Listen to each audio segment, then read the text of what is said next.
So we started out on Saturday playing Minot, and Alex Wiley is our senior starter on the mound, and she started out hot. We got the first 3 outs right away. You know, energy was high. Playing the home team, obviously their first time at home, their energy was, you know, equally as matched. And so there was a great battle. We were doing great. Freshman Kendall Wallace came in. You know, she gave up one big hit, but that was it. So the score ended up being 5-2.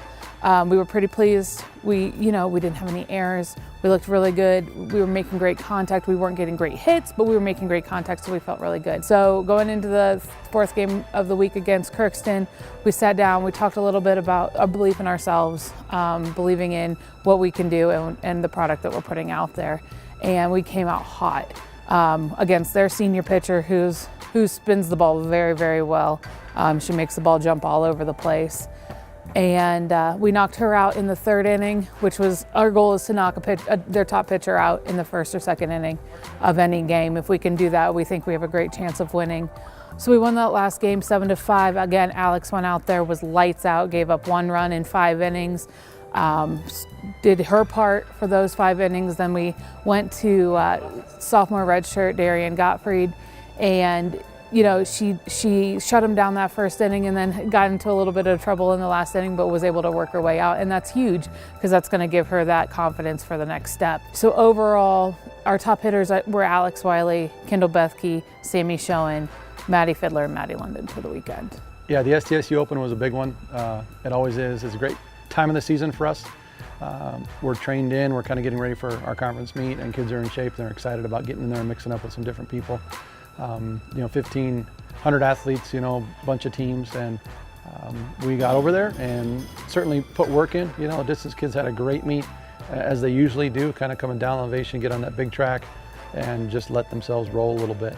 All in all, definitely a good weekend for us, kind of a momentum builder as we move ourselves forward in our season. So the Stinger Open is going to be a good one for us. Usually right before the conference meet. Typically we stay home with it, obviously. Just rest kids, maybe race them once or twice, depending on what we're trying to get accomplished that weekend. The DMR has usually been very, very solid for us. The distance medley relay the last couple of years actually have had teams that have wanted to come out to our place and compete in that to try to hit maybe a national qualifying mark. So the same story holds true this year. We're going to be hosting, probably 7 to 10 teams in that thing this weekend on Friday night, and some very high quality teams as well. So it'll be a fast race, whether we run 1 heat or 2.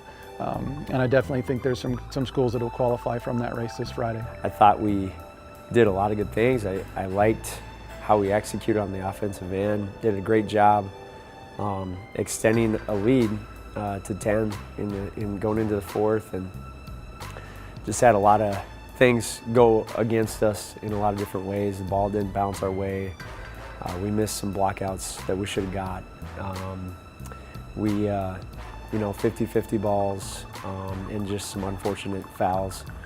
And unfortunately we ended up losing that game 73-63. But I was really pleased with about 3/4 of that. I thought, we gained confidence. I think we're playing together better as a team. We just didn't finish that game, but I thought Julia Siemens was just, her and Abby Switzer really had nice games for us, both offensively and defensively. A lot of good things, just unfortunate. It's always a tough place to play. You always wonder what kind of mentality they're gonna have going into Saturday against a questionable Highlands team who plays some teams tough, and so you never really know what you're going to get. Really pleased with how we responded. I felt like we had, getting our mojo back a little bit, which is huge for us going forward. I feel like, the team is gaining confidence and really starting to gain some momentum. So now looking forward to this weekend against Metro and Shattern on the road, last road trip of the year. So, I feel I'm excited for this team. I think we got a lot of tools, a lot of pieces to be really successful, and I think that the team's really starting to figure it out. Well, we went to Colorado State Pueblo and New Mexico Highlands. Played really well on Friday night, kind of the same as the previous weekend, where thought we had everything clicking Friday. Played well on both sides of the ball. that had great contributions from everyone who played. And then Saturday, very big game for us at New Mexico Highlands. We were both tied for third place. They present some unique challenges. They're a very up-tempo team, press every made basket, and a lot of full court traps. So, they just force you to play different, and we handled their pressure pretty well. Maybe didn't do as well in the half court, and the game was close, but thankfully our guys made some big plays late, and Michaela McKinnis hit a huge shot late in the game. Stefan Desnicia was huge all night, and Tyler Oliver was really solid as our point guard, handling their pressure all night. So got the job done and sneaked out of there with a win, and now we're in third place all by ourselves. And we'll have different challenges this week at Metro State and at Shadron. Both teams are very physical and athletic and rebound the ball very well. So our ability to keep those teams off the glass and run our offense and get into what we want to do will be a challenge both nights. And just looking to find ways for us to improve what we do at this time of year.